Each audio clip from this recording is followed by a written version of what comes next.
যে যত বড় রাঁধুনিই হোক না কেন, রান্না করতে করতে মনে হয় একটু আধটু ভুল বা কম বেশি সকলেরই হয়। আমারও আজ একটু আটা মাখা বেশি হয়েছিল। এটা তো কমন ব্যাপার।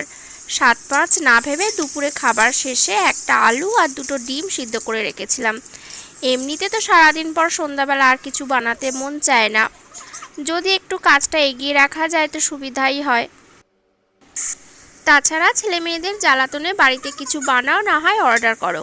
যাতে তাড়াতাড়ি সন্ধ্যার টিফিনটা হয় তার জন্যে কড়াইতে একটু সরিষার তেল দিয়ে কাঁচা লঙ্কা আর রসুন কুচি ফোড়ন দিয়ে পেঁয়াজ কুচিটা ভাজা ভাজা করে নিলাম। তারপর গ্রেট করা আলু আর ডিম দিয়ে একটা পুর বানিয়ে নিলাম। তারপর আটার লেচির মধ্যে পুরে হালকা হাতে বেলে অল্প অল্প তেল দিয়ে পরোটা ভেজে সসের সাথে খেতে দিলাম। সন্ধ্যার টিফিন তো তরকারি আর লাগবে না, এতে পেটও ভরবে মনও ভরবে।